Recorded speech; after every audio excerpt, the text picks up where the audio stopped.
بالعشر صدقہ کی نفی ہے، اور صدقہ میں احتمال ہے کئی وجوہ کا، یہاں مراد زکوٰۃ ہے۔ فیترجح الاول، اول حدیث کو ترجیح دی جائے گی، ثانی بات واما المفصل، ظاہر نفس کی قریبی بھی احکام بھی بیان ہو گئے۔ تیسری درجے مفسر وہ لفظ ہے جس کا معنی مراد ظاہر ہو اور اس میں احتمال طویل کرو نہ احتمال طویل کرو، جیسے سجد الملائکہ، یہ ملائکہ جو ہے میری سے یہ اس میں احتمال تخصیص کا بھی ہے کہ بعض فرشتوں نے کیا ہو سیدھا، بعض نے نہ کیا ہو، اور احتمال طویل کا بھی ہے کہ زمین کے فرشتوں نے صبح کیا ہو اور آسمان کے فرشتوں نے شام کو کیا ہو، لیکن بعد میں کلہم اجمعون نے احتمالی تخصیص کو بھی ختم کیا اور احتمالی طویل کو بھی ختم کیا، تو کلو اجمعون کے بعد اب یہ نفس نہیں رہا بلکہ کیا ہو مفسر۔ مفسر ما وہ لفظ ہے ظاہر المراد بھی کہ معنی مراد ظاہر و لفظ ہے بے بیان بذریعہ بیان کی من قبل المتکلم، اور وہ بیان خود متکلم نے کیا ہو، بحیث لا یبقى معه کہ اس بیان کے بعد باقی نہ ہو نہ احتمال طویل کا نہ احتمال تخصیص کا۔ فسجد الملائکہ، اس میں احتمال تخصیص کا تھا کہ بعض نے کیا ہو بعض نے، اور احتمال طویل کا ہے کہ کیا ہے سیدھا تو سب نے، لیکن بعض نے صبح، بعض نے دوپہر کو، بعض نے شام کو، اچھا لیکن کلہم اجمعون اس نے احتمالی تخصیص طویل اثر۔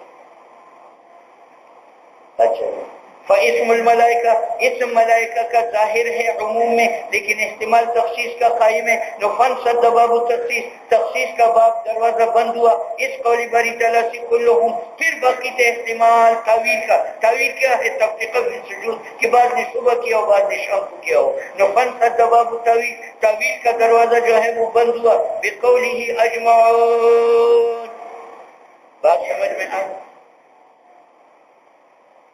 وفی شرعیات اور مسائل میں اس نے کہا تزوجت امرأۃ، تزوجت امرأۃ یہ ظاہر ہے اور نص نکاح میں، لیکن اس میں احتمال نکاح صحیح کا بھی ہے کہ تزوج تو ابدا، اور مطلق کا بھی ہے الی شہر، لیکن جب کہا الی شہرنا تو اب یہ نص مفسر ہوا کس کے اندر؟ متعا کے اندر۔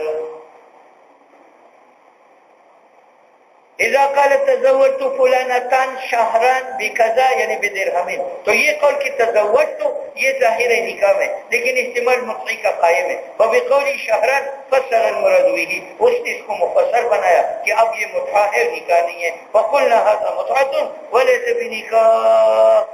بات سمجھ میں آ گئی؟ دوسری مثال لو قال لفلان علی الفا، یہ نص و ظاہر ہے وجود الفا، لیکن اس میں احتمال ہے کہ یہ الفا میں نے غسل کی ہے یا اس کی امانت ہے، تو میں نے تفسیر کی کہ میں نے یہ غلام خریدا ہے، اب یہ مفسر ہوا، اب احتمال نہ غسل کا ہے نہ احتمال امانت کا، یا من ثمن هذا المتاع، تو یہ قول علی الف یہ نص وجوب الف میں، لیکن احتمال تفسیر کا باقی ہے، وبقولی من ثمن هذا العبد یا من ثمن هذا المتاع بین المراد به، اس نے بیان کیا کہ وہ الفا غصباً نہیں ہے اور عاریتاً نہیں ہے، امانتاً نہیں ہے، بلکہ شراءً ہے، فیترجح المفسر علی النص، حتی موقع پر وہ الفا لازم نہیں ہے الا عند قبض العبد او المتاع، جب تک عبد و متاع کو قبض نہیں۔ وقوله لفلان علی الف یہ ظاہر ہے اقرار میں اور نص فی نقد البلد، واذا قال من نقد بلد كذا فلان شہر کے ملکی روپے یترجح المختصر علی النص ولا يلزمه نقد البلد، یعنی جب میں یہ کہوں لفلان علی الف تو میرے پر وہ الف واجب ہو گئے جو گجرا والا میں مستعمل ہے، لیکن اگر میں کہتا ہوں لفلان علی الف درہم افغانی تو اب مجھے سے وہ نقد بلد جو نص تھا وہ ختم ہوا، مفسر کو ترجیح ہے یعنی افغانی دے دوں گا۔ وَأَمَّا الْمُحْكَمُ وَهُوَ مَنْ زَادَ قُوَّةً، محکم اس لفظ کا نام ہے جس کا معنی ظاہر ہو اور اس میں احتمال طویل کا بھی نہ ہو، تخصیص کا بھی نہ ہو اور نص بھی ہو۔ محکم وہ لفظ ہے جس کا معنی مراد ظاہر ہو اور اس میں احتمال نہ تخصیص کا ہو نہ احتمال طویل کا ہو اور نہ احتمال نص کا ہو۔ مزداد قوتاً علی المفسر بحیث لا یجوز خلافه اصلا، جیسے ان اللہ بکل شیء علیم، اس میں نہ کوئی تعویل ہے، نہ تفسیر ہے، نہ نسخہ، اور ان اللہ لا یظلم الناس شیئا، ٹھیک ہے. وہ پھر بھی اربعۃ اخرى تقابلها، پھر ان چار کے لیے جو ظاہر نص مفسر محکم ہے، اربعۃ اخرى، چار اور ہے جو ان کا مقابل ہے. ظاہر کا مقابل خفی ہے، نص کا مقابل مشکل ہے، مفسر کا مقابل مجمل ہے، محکم کا مقابل متشابہ. وضد الظاہر الخفی، ظاہر کی ضد خفی ہے، نص کی ضد مشکل ہے، مفسر کی ضد مجمل ہے، محکم کی ضد متشابہ. اب خفی چونکہ ظاہر کی ضد ہے اور ظاہر میں ظہور سب سے کم تھا کہ معنی ظاہر ہو مگر لفظ کا شوق و درستگی نہ ہو، تو اسی طرح خفیف کو کہتے ہیں جس کا خفا کم ہو. کم کا معنی یہ ہے کہ باعتبار لفظ کی نہیں ہے بلکہ باعتبار امری خارج کے ہیں. خفی ما وہ لفظ ہے خفی المراد بھی کہ معنی مراد پوشیدہ ہو بعارض امر خارج سے، لا من حیث صیغہ، نہ باعتبار لفظ کے. جس طرح السارق والسارقۃ فاقطعوا ایدیہما. اب یہاں تو قرآن کریم نے بتایا کہ سارق مرد اور عورت کا ہاتھ کاٹو، لیکن سارق کے علاوہ عرب میں دو نام اور ہے، ایک کا نام ہے فرار جیب تراش، اور ایک کا نام ہے نباش کفن کش. ٹھیک ہے. اچھا، اب یہاں ان دونوں کا جیب تراش کا نام فرار کے ساتھ اور کفن کش کا تسمیہ نباش کے ساتھ تھا، اس لیے خفا پیدا کیا کہ آیا حکم قطعی کا ان کو شامل ہے یا نہیں. تو سارق کے لفظ میں خفا نہیں ہے، خفا امر خارج سے آیا. وہ کیا ہے؟ تسمیہ جیب تراش اور کفن کش کا جدا نام کے ساتھ، جدا نام ہے فرار و نباش. تو یہ آیت کریمہ خفی بنا فرار و نباش میں. اب خفی کا حکم یہ ہے کہ ہم غور کریں گے کہ سرار اور نباش میں سارق سے کمی ہے تو پھر تو فقطعوا کا حکم ثابت نہیں ہوگا، اور اگر زیادتی ہے تو پھر حکم ثابت ہوگا. تو ہم نے سرار میں اضافہ دیکھا، زیادت دیکھی، کیونکہ سارق تو ایک نوع غفلت کے ساتھ مال چوری کرتا ہے اور سرار بیدار مالک سے چوری کرتا ہے تو اس کا ہاتھ کاٹا ہے. اور نباش کے اندر کمی موجود ہے کیونکہ سارق تو نائم سے چوری کرتے جو زندہ ہے اور نباش مردہ ہے.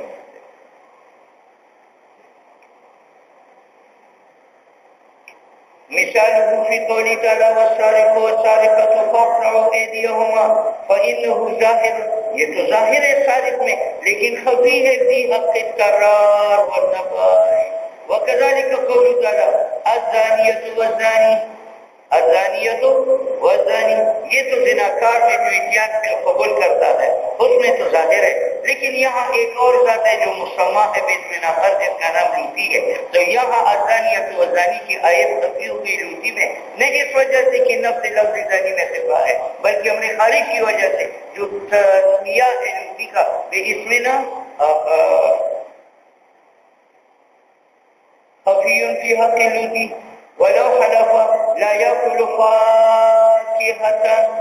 ایک آدمی نے قسم اٹھائی کہ میں فاکہہ نہیں کھاؤں تو فاکہہ بے اعتبار نفس لفظ کے تو ظاہر ہے، لیکن یہاں ایک پھل ہے جو مسمى ہے جدا نام کے ساتھ، اس کا نام ہے عنب، اس میں یہ خفی ہے اس میں. اچھا، ولو حلف لا یاکل فاکہۃ، یہ ظاہر ہے فیما ان پھلوں میں یتفقہ بہ جو دوسرے کھانے کو ہضم کرے، خود ان میں غذائیت نہ ہو، اور خفی ہے فی حق العنب والرمان کیونکہ ان میں غذائیت ہے. خفی کا حکم یہ ہے کہ طلب کرو حتی یزول عنہ الخفا، حتی کہ خفا ظاہر ہو جائے. خفا زیادت کی وجہ سے ہو تو فقطعوا کا حکم ثابت کرو جیسے کرا، اور خفا نقصان کی وجہ سے ہو تو فقطعوا کا حکم ثابت نہ کرو جیسے نباش. وَأَمَّا الْمُشْكِلُ، وَأَمَّا مشکل وہ لفظ ہے جس میں خفا آیا ہو نفس لفظ، تو چونکہ خفا نفس لفظ کی وجہ سے آیا ہے تو خفا قوی ہے، اس لیے یہاں تحمل بھی کرنا پڑے گا اور پھر طلب بھی کرنا پڑے گا۔ ہر کی مشکل ہے، یہ وہ لفظ ہے ازداد خفاء جس کا خفا زائد ہو لا خفاء خفی کأنه بعد ما خفی الاسامی، گوئے کہ مشکل خفا الاسامی کے بعد حقیقته داخل فی اشکالی، اس کا معنی اپنے ہم شکلوں میں داخل ہوا، وہ مثال بوامثالی اور اپنے امثال میں حتی لا ینال المراد الا بالطلاق خامتا۔ پہلے اس کا معنی جو ہے وہ طلب کرو، اور طلب کرنے کے بعد آپ کو کئی ہم شکل معنی ملیں گے، تو آپ معنی مراد میں تعامل کرو کہ کون سا مراد ہے، تاکہ ممتاز ہو جائے معنی مراد اپنے امثال میں۔ وَنَذِيرُهُ ما فی الافکار فی الافکار، تو لحم اور انڈے اور پنیر میں خفی ہے، کیونکہ دام اس کو کہتے ہیں جس سے لقمے کو رنگ چڑھے، اور انڈے میں، پنیر میں اور سوکھی گوشت میں رنگ نہیں ہے، تو آیا اس کے کھانے سے انسان خالص ہوگا یا نہیں ہوگا؟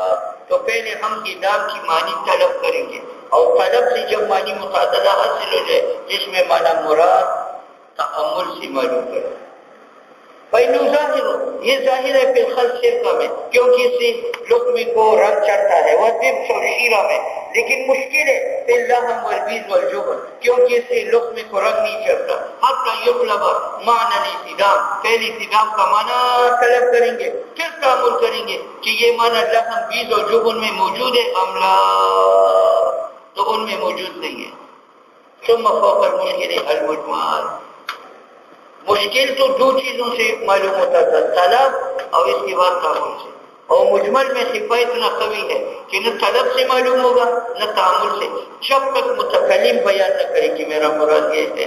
وَهُوَ مَحْتَمَلُ وُجُوهًا، جو اس میں استعمال ہو کئی معنی کا، فَصَارَ بِحَالٍ، وہ ایسا قوی ہے لا يوقف علی المراد بھی، کہ جو معنی مراد اس کے ساتھ اس پر اطلاع نہیں ملتی الا ببیان من قبل متکلم۔ مثال اس کے شریعت میں حرم الربا، تو ربا کا معنی زیادت ہے، اور ہر زیادت تو حرام نہیں ہے، تو ہم نے تأمل کیا نص میں، تو نصوص سے معلوم ہوا کہ ربا زیادت اس وقت حرام ہے جہاں عوضین کا جنس اور قدر ہے۔ مفہوم ربا سے زیادت مطلقہ ہے، اور زیادت مطلقہ تو مراد نہیں ہے، بلکہ مراد وہ زیادت ہے جو خالی عوض ہو، 1 روپے کے بدلے میں 2 روپے، وہ 1 روپے زائد ہے اور عوض نہیں ہے۔ اچھا جی، فی بیع المقدرات المتجانسہ، بیچ بیع ان چیزوں کی سے جو قدر والے ہو اور جن سے ہو، مقدرات سے مراد مکیلات ہوں، اور لفظ میں دلالت نہیں ہے، نفلا ینال المراد بالتعامل، تعامل سے بھی معنی مراد حاصل نہیں ہے۔ ثم فوق المجمل، تو وہ حدیث نے بیان کیا الحنطۃ بالحنط، پھر فوق مجمل کی خفا میں متشابہ ہیں، متشابہ وہ ہے کہ بیان متکلم کبھی متوقع نہ ہو، مثال متشابہ کا جیسے حروف مقطعات اوائل سور۔ حکم مجمل اور متشابہ کا یہ ہے کہ ہم اعتقاد رکھیں گے حقیقت المراد بھی، کہ جو معنی مراد ہے وہ حق ہے، حتی یاتی البیان من المتکلم۔ فصل فی ما یترک به حقائق الالفاظ، وہ قرائن جس سے الفاظ کی معنی حقیقی متروک ہو جاتے ہیں، وما وہ قرائن یترک به جس سے ترک کیے جاتے ہیں لفظ کی معنی حقیقی، وہ قرائن 5 نوع ہے۔ احدها دلالت العرف، دلالت یعنی عرف اس بات پر جاری ہو کہ یہ معنی مراد نہیں، جس طرح ایک آدمی نے کہا واللہ لا آکل رأسا، میں نہیں کہوں گا رأس، تو عرف میں جو رأس متعارف ہے وہ رأس ہے اونٹ کا، بھینس کا، گائے کا، بکری کا، یہ مراد ہے۔ تو اس کے بعد اگر کوئی چڑی کا سر کا وہ حادث نہیں ہے، کیونکہ عرف میں اس کا کھانا مستعمل نہیں، ٹھیک ہے۔ تو رأس کا معنی حقیقی تو راس العصفور کو بھی شامل ہے، لیکن راس العصفور متروک عرفن ہے، اس لیے یہاں حالف جو ہے مابقی رؤوس کی کہانی سے حادث ہوگا، راس العصفور کی کہانی سے حادث نہیں ہوگا۔ ایک ہی دلالت العرف وذالک لأن ثبوت الاحکام، احکام کا ثبوت الفاظ سے وہ بسبب دلالت لفظ کے ہیں اس معنی پر جو مراد متکلم کا ہے. تو جب معنی متعارف بین الناس ہے تو یہ معنی متعارف دلیل ہے کہ یہ مراد ہے ظاہرا، اسی پر حکم مرتب ہوگا. لو حلف لا یشتری راسا فهو علامہ، راس سے مراد وہ رکوع سے تعارف الناس جو لوگوں میں متعارف ہے. تو فلا يحنس براس العصفور والحمامہ والجاسوس. وكذلك لو حلف لا يأكل بيضا لا يأكل بيضا، کسی نے کہا میں انڈا نہیں کھاؤں گا تو انڈا بے اعتبار حقیقت کی تو بیض العصفور کو بھی شامل ہے، لیکن عرف میں کون سا انڈا مستعمل ہے؟ جو مرغی کا ہے. ٹھیک ہے، تو اگر جاسوس نے کون سا انڈا کھایا تو خالص نہیں ہوگا. ٹھیک ہے. لو حلف لا يأكل بيضا كان ذلك للمتعارف فلا يحنث بتناول بيض العصفور والحمام. ٹھیک ہے. سنو بھائی، ایک ہے حقیقت، ایک ہے مجاز، ایک ہے حقیقت قاصرہ. حقیقت تو آپ کو معلوم ہے کہ استعمال لفظ کا موضوع ہے، اور مجاز معلوم ہے کہ استعمال لفظ کا غیر موضوع ہے. لیکن حقیقت قاصرہ اس کو کہتے ہیں کہ لفظ روزہ وہ مفہوم کلی کی ہے، اور اس مفہوم کلی سے تمام جزیات مراد نہ ہو بلکہ بعض. جس طرح یہاں لا کلو بیزن، تو بیزن تو انڈے کے لیے ہے اور یہ مفہوم کلی ہے، یہ شامل ہے ہر جاندار کے انڈے کو. لیکن یہاں مراد بیع العصفور والعصفور والحمامہ خارج ہے، باقی مراد ہے. تو یہ نہ حقیقت ہے نہ مجاز ہے بلکہ حقیقت قاصرہ ہے. اس سے ایک بات معلوم ہو گئی کہ جہاں حقیقت مطلقہ متروک ہو وہاں ضرورت مجاز متعین نہیں ہے بلکہ درمیان میں ایک اور منزل ہے، وہ کیا؟ حقیقت قاصرہ. اس سے ظاہر ہوا کہ بسبب ترک حقیقت سے واجب نہیں ہے ضرورت للمجاز، بلکہ جائز ہے کہ لفظ سے مراد حقیقت قاصرہ ہو. حقیقت قاصرہ کا معنی تقید العام، کہ وہ بیض عام کی تقید کرے بالبعض جزیات کے ساتھ. وكذلك لو نظر حاجا او مشيا الى بيت الله او ان يضرب بثوبه حتيم الكعبة يلزمه الحج بافعال معلومة لوجود العرف. مصنف نے کہا تھا کہ معنی حقیقی عرف کی وجہ سے ترک کیا جاتا ہے. ایک آدمی نے کہا نظر حجان کہ میں حج کروں گا، یا نظر ان يمشي الى بيت الله، یا نظر ان يضرب بثوبه حتيم الكعبة. تو اس پر اب یہاں حج تو شامل ہے راکبان کو، متناعلن کو، ماشین کو، لیکن اس سے مراد متعارف ہے کیونکہ جو لوگ حج پر جاتے ہیں پیدل زیادہ جاتے ہیں یا سواری پر جاتے ہیں؟ سواری. اگر کسی نے نظر مانی حج کی، یا کسی نے نظر مانا چلنا الى بیت اللہ تعالی، یا نظر مانی کہ میں لگاؤں گا اپنے کپڑا کو حتیم الکعبہ کے ساتھ، تو اس پر لازم ہے حج افعال معلومہ کے ساتھ. اچھا، احرام، طواف، وقوف، آگے بارک کے ساتھ. اچھا، یہ بیت اللہ دونوں کے ساتھ رکھتا ہے. لو نظر حجا الى بیت اللہ او مشیا الى بیت اللہ او ان يضرب بثوبه حتيم الكعبہ. تو اب دیکھو یہاں تو یہ ہے کہ صرف بیت اللہ کا ذکر ہے، تو عرفات و مزدلفہ کا اور صفا مروہ کا ذکر نہیں ہے.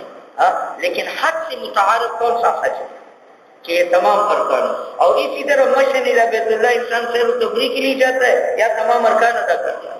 بس اس لیے کہتے ہیں یلزمہ الحج بافعال معلومہ لوجود العرف. والثانی، بس مصنف نے کہا تھا کہ جو قرائن کی وجہ سے مناسک ترک کیا جاتا ہے وہ 5 ہے. ایک ان میں سے عرف کا، دوسرا ان میں سے کلام ہے، یعنی کلام معنی حقیقی کا متحمل نہیں ہوتا تو ہم کلام کا حمل کریں گے کس کو؟ مجاز کا. وثانی، دوسرا قرینہ قد تترک الحقیقت، کبھی معنی حقیقی ترک کیا جاتا ہے بدلالت فی نفس الکلام. مثالہ اذا قال کل مملوک لی فهو حر لم یعتق مکاتبہ ولا من اعتق بعضہ. ایک آدمی نے کہا میرا ہر مملوک وہ آزاد ہے، تو اس کی مخاطبین آزاد نہیں ہے جس کو مالک نے کہا وہ اتنے پیسے دو تم آزاد ہے، اور نہ وہ جو معتق البعض ہو جب تک ان کی نیت نہ کرے کہ یہ داخل ہے مملوکین کے اندر. اور وجہ یہ ہے کہ یہاں مملوک کا لفظ آ رہا ہے، اور مملوک اس کو کہتی ہیں جو من کل وجہ مملوک، یعنی مملوک کامل، اور مملوک کامل مخاطب نہیں ہے، کیونکہ مملوک مخاطب وہ ہے جس کا رقبہ و تصرف دونوں مالک کا ہو، اور مخاطب کا تصرف ہو مخاطب کا مالک کرنے کی خود کہتا ہے۔ لأن لفظ المملوک، لفظ مملوک جو قسم میں ذکر کیا ہے وہ مطلق ہے اور متناول ہے مملوک کامل کو، اور مخاطب مملوک کامل نہیں ہے، ولہذا لم يجوز تصرف فيه، یہی وجہ ہے کہ مالک مخاطب میں تصرف نہیں کر سکتا، ولا يحل له وجه المخاطبہ، نہ اپنی مخاطبہ لوگوں کے ساتھ وہی کر سکتا ہے، تو اگر یہ مملوک من کل وجہ ہوتی تو اس کے ساتھ ہوتی جائے۔ ولو تزوج المكاتب بنت مولاه ثم مات المولى وورثته البنت لم يفسد النكاح، اس بات کی دلیل ہے کہ مکاتب مملوکی کامل نہیں ہے۔ کیوں؟ فقہا کہتے ہیں مملوکی کامل اس کو کہتے ہیں جس کا نکاح اپنی سیدہ کے ساتھ جائز ہو، سیدہ کے ساتھ جائز ہو۔ اب یہ مالک ہے اور یہ اس کا مکاتب ہے، اور اس مالک کا یہ بیٹا ہے، جب اس نے اس کو مکاتب بنایا تو یہ تصرفاً آزاد ہے، آزاد ہے تو اس نے اپنے مالک کی بیٹی کے ساتھ کیا کہ نکاح کر دیا۔ اس کے بعد جو ہے مل سے یہ مالک مرا تو مالک کا سارا میراث بیٹی کو منتقل ہوا، تو غلام بھی منتقل ہوا۔ اب اگر یہ اس کا مملوک ہوتا تو یہ بھی مملوک ہوتا کس کا؟ اس اپنی بیوی کا، تو چاہیے کہ نکاح ناجائز ہوتا، اور حالانکہ نکاح جائز ہے۔ معلوم ہوا کہ یہ مملوک من کل وجہ نہیں ہے، ورنہ یہ منکوحہ کی نکاح میں داخل ہوتا اور نکاح ٹوٹ جاتا، لیکن نکاح نہیں ٹوٹتا۔ معلوم ہوا کہ یہ اپنی بیوی کی ملک میں داخل نہیں ہے، اور جب داخل نہیں ہے معلوم ہے اس کے باپ کی ملک میں یہ داخل نہیں تھا۔ ولو تزوج المکاتب، اگر مکاتب نکاح کری بنت مولا ہو ثم مات المولا، پھر مولا مری وہ ورثت البنت، اور بنت اس کا وارثہ بنی، جو نکاح فاسد نہیں ہے، اور جب مکاتب مملوک من کل وجہ نہیں ہے لا يدخل تحت لفظ المملوک المطلق، ٹھیک ہے۔ ہاں اگر یہ کہا کل مملوک نہیں فوق تو مدبر اس میں داخل ہوتا ہے، کیونکہ مدبر مالک کی موت تک تصرفاً اور رقبتاً اس کی ملک میں ہے، بخلاف مدبر ام ولدہ کی ملک ان دونوں میں کامل ہے۔ یہی وجہ ہے کہ حلال ہے وتی مدبرے کا اور ام ولدے کا۔ ہاں نقصان آیا ہے رتیت میں، وہ نقصان یہ ہے کہ یہ ظلم بالموت، یہ رتیت مالک کی موت سے جو ہے وہ ظاہر ہوگی۔ وعلى هذا قلنا اذا آتق المكاتب عن كفارة يمينه او ظهاره جاز او لا يجوز فيها اطاق المدبر۔ اب قل التفریق، چونکہ مکاتب و مدبر میں فرق ہے تو مالک نے قسم اٹھائی یا ظہار کیا تھا، وہ حادث ہوا تو وہ مکاتب و مکاتبہ کو آزاد کر سکتا ہے، کیونکہ اس میں رقیت کامل ہے، اور تحریر کا منع ازالہ رقیت کو، رقیت کامل ہے تو تحریر صحیح ہے، لیکن مدبر کی تحریر جائز نہیں ہے ظہار میں اور قسم میں، کیونکہ تحریر کا منع ازالہ رق کا، اور ازالہ رق چاہتا ہے، اور ابھی گزر گیا کہ مدبر کے اندر رقیت کیا ہے؟ کمزور ہے، وہ تو موت سے ظاہر ہو جائے۔ اس فرق کی بنا پر ہم کہتے ہیں کہ اگر آزاد کیا جائے مکاتب کفارہ یمین یا ظہار سے تو یہ جائز ہے، اور جائز نہیں ہے فیہما کفارہ یمین اور ظہار کے اندر اطاق مدبر اور دیکھا، کیونکہ واجب تحریر ہے، اور تحریر کا معنی اس بات حریت بے ازالت رقیت ہے، اور ازالہ رقیت رق چاہتا ہے، تو جب رق مکاتب میں کامل ہے کہ اس کی تحریر میں جمیل وجوہ، اور مدبروں میں ولدہ میں رق جو ہے وہ ناقص ہے، ولا يكون التحریر تحریرا من كل الوجوه۔ والثالث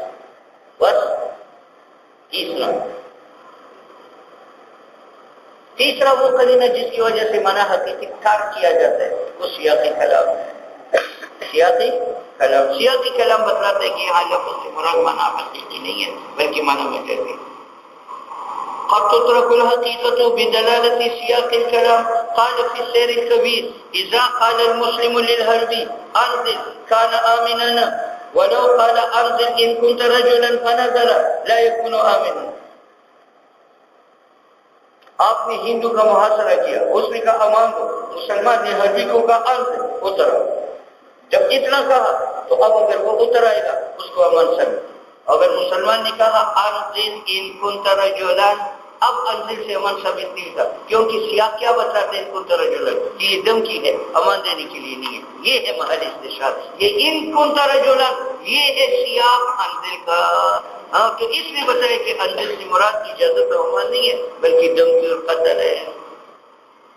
ولو قال انزل ان كنت رجلا فنزل لا يكون آمنا، ولو قال الحربی الامان الامان فقال المسلم الامان الامان، عربی نے کہا امان دو امان دو، مسلمان نے کہا امان ہے تو یہ آمین ہے. یہ مالی استشہاد نہیں ہے، مالی استشہاد یہ ہے ولو قال، مسلمان نے جواب میں کہا الامان ستعلم ما فی الغد ولا تعجل حتى ترى. اگر مسلمان نے کہا کہ امان ہے، ہم قریب پیشان ہوں گے وہ قتل جو تمہیں کل ملے گا، اور جلد بازی نہ کرو حتیٰ کہ تم دیکھو گے. وہ اترا تو لا یکون آمنا، یہ ستعلم ما تلقی غدا ولا تجل حتى ترى، یہ سیاق ہے اس بات کا کہ الامان سے مراد امن دینا نہیں ہے، دھمکی ہے. ولو قال اشتری جاریا لتخدمنی فاشترى العمیا. دیکھو بھائی، مولانا روم نے چیڑی کو کہا اشتری جاریتاً لتخدمنی، تو میری لیے ایک لونڈی خریدو کہ میری خدمت کرے. تو جاریہ تو حقیقت ہے لنگڑی میں بھی، اندھی میں بھی، شل میں بھی، صدی میں بھی، لیکن بعد میں کہا لتخدمنی، اور خدمت کون سی لونڈی کرتے جو عمیہ نہ ہو، ٹھیک ہے، یعنی سما نہ ہو. تو معلوم ہوا یہ تخدمنی سیاق اس بات کا کہ جاریہ اپنے عموم پر نہیں ہے بلکہ اس سے مراد صحیح تو درست ہے. اشتری جاریتان یہ لفظ ہے اور تقدیمنی یہ وہ سیاق ہے. فشترا چیزیں ایک اندھی و شلا لکڑی لولی لی لولائی جنسو، اور اگر کہا اشتری جاریتان اتا نو فشترا گفتہ من الرضا لا یکون عن الموقف، کیونکہ جاریتان اگر کہ اختر ضعیف بھی شامل ہے لیکن اتا بتلاتا ہے کہ اس سے مراد وہ ہے جس کے ساتھ کتی حلال ہو. ٹھیک ہے. وعلى هذا قلنا قول عليه السلام إذا وقع الذباب في طعام أحدكم فانقلوا ثم انقلوا فإن في إحدى الجناحين داء وفي الأخرى دواء وإنه ليقدم الداء على الدواء.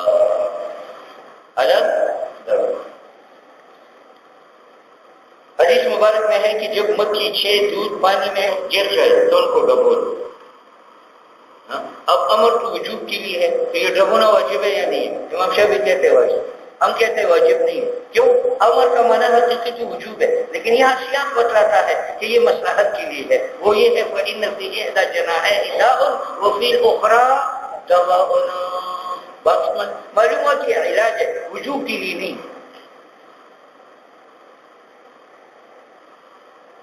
ولہذا اور اس بنا پر کس سیاق کی وجہ سے منع کی ترک کیا جاتا ہے. قلنا فی قول علیہ الصلوۃ والسلام، جب پڑ جائے الذباب مکھی فی طعام احدکم کسی کی مأکول مشروب میں، فانقلوا اس کو ہوتا دو، ثم انقلوا پھر نکال دو، فإن فی إحدى الجناحين داء اس کے ایک پر میں جو ہے بیماری ہے، وفی الأخرى دواء اور دوسرے میں علاج ہے، وإنه یہ مکھی لیقدم الداء وہ بیماری والا پر پہلے کرتا ہے علی الدواء دوائی والا.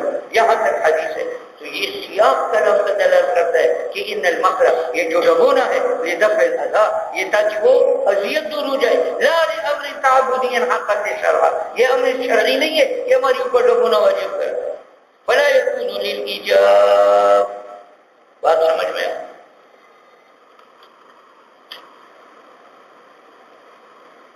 اچھا. انما الصدقات، اس مسئلہ میں اختلاف ہے کہ اس پر زکوٰۃ واجب ہے تو یہ تمام فقراء مساکین و ذوی القربہ کو دے گا یا ایک کو دے گا تب بھی ذمہ فارغ ہے. امام شافعی فرماتے ہیں تمام کو دے گا تب ذمہ فارغ ہے. ہم کہتے ہیں اگر ایک کو دے گا تب بھی. امام شافعی نے دلیل پیش کی انما الصدقات للفقراء والمساکین الی آخرہ، 8 اصناف کا ذکر. بات سمجھ میں؟ ہم کہتے ہیں اس آیت کا شوق بتاتا ہے کہ اس سے مراد تمام فقراء نہیں ہے. اصل میں ہر آدمی مال غنیمت میں صدقات میں زکات میں امید رکھتا تھا کہ مجھے مل جائے. تو اللہ نے ان 8 اصناف کا ذکر فرمایا کہ جو مانگنے والا صدقات کے 8 میں ان کو ملے گا نہیں ملے گا. تو اس کا مقصد یہ نہیں ہے کہ اپنے صدقات میں تمام تک پہنچاؤ، بلکہ مطلب یہ کہ ان کے اختیار امید نہ. بات سمجھ میں؟ وقوله تعالى انما الصدقات للفقراء، عقيب قوله تعالى ومنهم من يلمزك في الصدقات. بعض آپ کو